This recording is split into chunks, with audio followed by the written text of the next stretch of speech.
하나님께서 오늘 주시는 말씀 민수기 15장입니다. 민수기 15장 1절부터 21절입니다. 구약성경 220쪽입니다. 구약성경 220쪽 민수기 15장 1절부터 21절입니다. 여호와께서 모세에게 말씀하여 이르시되 이스라엘 자손에게 말하여 그들에게 이르라.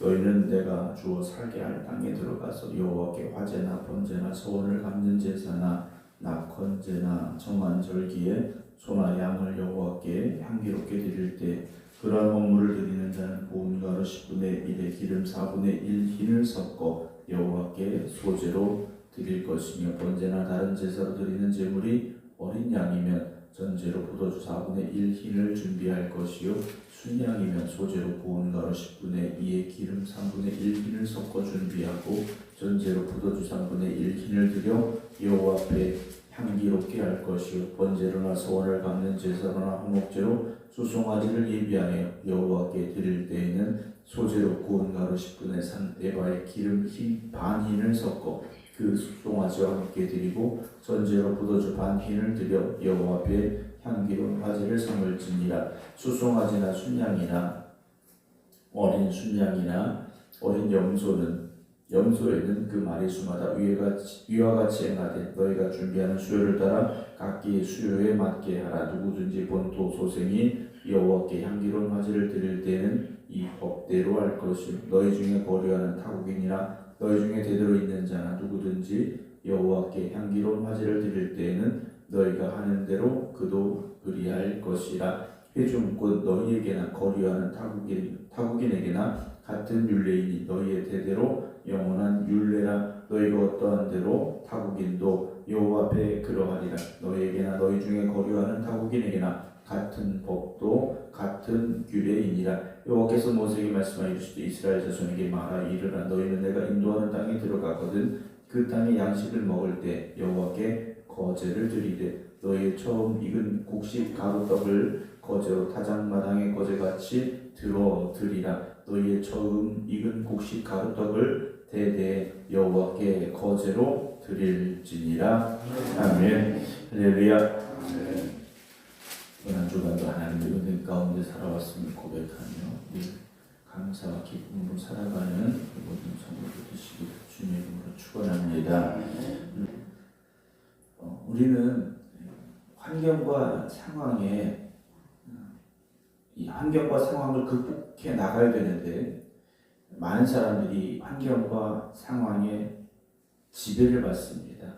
우리의 마음이 어떤 상황에서든지 하나님께서 우리에게 주신 그 기쁨과 감사함을 잃지 않아야 되는데 우리 눈앞에 펼쳐진 현실과 상황 앞에서 우리의 마음이 불안해하고 염려하고 걱정하고 또 그것이 하나님을 향한 원망과 불평으로 이어지게 되는 모습들을 보게 되죠. 저와 여러분들이 현실을 보면서 절망할 것이 아니라 하나님을 바라보며 소망을 가져야 됩니다. 현실을 보면서 불평할 것이 아니라 하나님을 바라보며 감사함을 회복할 수 있어야 됩니다. 오늘 이스라엘 백성들은 그렇지를 못했지 않습니까? 근데 더 놀라운 건 그들 앞에 펼쳐져 있는 현실이 나쁜 게 아니었다는 거죠. 물론 그 땅에 살고 있는 강한 힘을 가진 군사를 가진 이들 또는 키가 큰 거인들 그들이 있긴 했지만 그 땅 자체가 잘못되고 나쁜 땅은 아니었다라는 겁니다.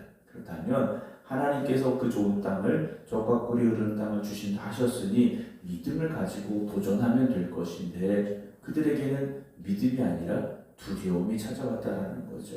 오늘 저나 여러분들도 우리의 살아갈 날들을 하나님 주신 믿음으로 바라볼 수 있어야 되고 여러분들이 기쁨으로 그 날들을 살아가시기 바랍니다. 우리가 신앙생활하면서 여전히 절망하고 한숨 쉬고 낙심하고 불평하고 그렇게 살아서는 안 된다라는 거죠. 오늘 이스라엘 백성들을 향해 하나님께서 하나님이 주시게 될 그 땅, 하나님이 주실 그 땅에 들어가서 어떻게 예배드려야 되는지에 대한 말씀을 지금 주고 계십니다. 이미 하나님께서 징계를 내리셨습니다. 정탐하고 돌아와 불평했던 그래서 백성들의 마음을 절망으로 몰았던 10명은 하나님께서 심판하셨습니다. 그리고 나머지 20세 이상으로 군사의 수에 들었던 이 60만 3천 명에 달하는 사람들이 광야에서 죽게 될 것이다 말씀하셨죠. 그러나 그렇게 전부 다 광야에 죽게 하시는 게 아닙니다. 새로운 세대를 들어서 가나안 땅에 들어가게 하시겠다라는 거죠. 그래서 그냥 들어가라 이 말씀이 아닙니다. 오늘 2절 보게 되면 이스라엘 자손에게 말하여 그들에게 이르라 너희는 내가 주어 살게 할 땅에 들어가서 라고 말씀하셔요. 하나님이 주실 땅이라는 거죠. 그리고 거기서 살게 하시겠다라고 말씀을 하십니다. 이스라엘 백성들은 자신의 힘으로 가는 게 아니지 않습니까? 하나님이 주셔서 그리고 하나님이 살게 하실 땅으로 들어가는 겁니다. 그렇기 때문에 그들은 하나님 앞에 감사함으로 예배 드리는 사람들이 되어져야 됩니다. 그럼 오늘 우리는 어떻습니까? 오늘 우리는 그들과 다를까? 그렇지 않습니다. 오늘 저나 여러분들도 마찬가지라는 거죠. 오늘 우리는 하나님 주시는 시간 속에서 하나님 주시는 삶을 살아가고 있는 사람들입니다. 우리의 삶의 모든 것은 하나님의 은혜이며 하나님의 축복입니다. 그렇다면 우리도 이들처럼 감사함으로 하나님 앞에 예배를 드려야 되는데요. 3절 여호와께 화제나 번제나 서원을 갚는 제사나 낙헌제나 정한 절기제에 소나 양을 여호와께 어떻게 드려야 됩니까? 향기롭게 드리라 그랬습니다. 향기롭게. 물론 짐승을 불에 태워 하나님 앞에 드리는 제사입니다. 그 향기가 향기라고 하기에는 좀 어려운 냄새가 나겠죠. 그러나 왜 향기라고 말씀하십니까? 하나님 앞에 감사함으로 드리며 헌신의 예배를 드리기 때문에 하나님께 향기롭게 드리는 제사라 말씀을 주고 계시다라는 거죠. 오늘 저와 여러분들이 하나님 앞에 드리는 예배 역시 그런 예배가 되기를 주님의 이름으로 축원합니다. 우리가 가지고 있는 재물, 우리가 가지고 있는 지식, 우리의 힘과 능력 모든 것이 다 하나님이 우리에게 은혜로 주신 것이지 않습니까? 그걸 우리가 가지고 살고 있는 거지 않습니까? 그렇다면 이 모든 것을 주신 하나님 앞에 감사함으로 드리는 예배가 되어져야 되죠. 억지로 인색함으로 어쩔 수 없이 드리는 예배가 되지 말아야 됩니다. 하나님이 기뻐 받으실 수 있는 하나님께 향기롭게 드리는 예배가 되어져야 되죠. 그러면서 이 예배를 어떻게 드려야 되는가 규례에 대해서 말씀을 해주고 계셔요. 고운 가루 10분의 1에 기름 4분의 1 흰을 섞어라 라는 말씀을 하시고요. 5절에서는 번제나 다른 제사로 드리는 제물이 어린 양이면 이라고 말씀하시고 6절에서는 순양이면 이라고 말씀을 하시고요. 여러 가지 제물의 종류들이 나옵니다. 근데 지금 출애굽할 때는 물론 이들이 하나님 앞에 드릴 짐승들이 있었겠죠. 그리고 드릴 만한 제물들이 분명히 있었을 거라는 겁니다. 그러나 광야에 40년 세월을 살아가면서 이들이 이것들을 계속 가지고 갈 수 있을까? 아마 힘들었을 것 같습니다. 그래서 오늘 이 제사의 정한 법은 가나안 땅에 들어가서라고 말씀을 하셔요. 가나안 땅에 들어가서. 그럼 그때 이런 것들이 어떻게 생겨나겠습니까? 어떻게 제물로 드릴 수 있을까? 하나님이 주시겠다라는 거죠. 양이 어디 있습니까? 소가 어디 있습니까? 고운 밀가루가 어디 있습니까? 올리브 기름이 어디 있습니까? 그렇게 생각할 것이 아니라 이렇게 드리라 하셨으니 이렇게 드릴 수 있도록 허락하실 하나님을 바라볼 수 있어야 됩니다. 근데 우리는 당장 내 손에 들고 있는 것만 생각한다라는 거죠. 내가 붙잡고 있는 것만 내 것이라고 생각한다라는 겁니다. 여러분, 내 것은 없지 않습니까? 하나님의 것이죠. 그렇다면 하나님께서 하나님 앞에 예배 드릴 수 있도록 하나님 앞에 예물 드릴 수 있도록 채워주시고 허락하실 것임을 오늘 이 말씀을 통하여 그들은 믿어야 된다는 거죠. 어떻게 이런 걸 가지고 우리가 예배 드릴 수 있을까? 하나님이 주십니다. 하나님이 허락하십니다. 우리가 하나님의 기쁨이 되어지면 하나님께서 넘치도록 주시는 은혜를 여러분들에게 허락하실 줄로 믿으시기 바랍니다. 13절 보면요. 누구든지 본토 소생이 여호와께 향기로운 화제를 드릴 때는 이 법대로 할 것이고 너희 중에 거류하는 타국인이나 너희 중에 대대로 있는 자나 누구든지 여호와께 향기로운 화제로 드릴 때에는 너희가 하는 대로 그도 그리할 것이다 라는 이 외국인, 우리로 말하면 이제 외국인이겠죠. 외국인을 향할 때 똑같이 해라 라는 말씀을 하십니다. 근데 이제 본토인이 나오고 타국인이 나오는데, 우리가 12명의 정탐꾼 중에 포함되었던 그 중에 살아서 가나안 땅에 들어갈 사람 2명을 알고 있지 않습니까? 갈렙과 여호수아예요. 근데 갈렙이 누구였느냐? 그나스의 아들이라고 되어 있습니다. 그럼 그나스는 누구였는가? 성경을 거슬러 올라가다 보면 에서의 후손으로 나옵니다. 야곱의 후손이 아니라 에서의 후손이라는 거죠. 그런데 그가 어느 순간 이스라엘 백성들 속에 살고 있었던 이들의 후손으로 등장을 하고 있습니다. 여러분, 우리는 야곱의 후손만 기억을 합니다.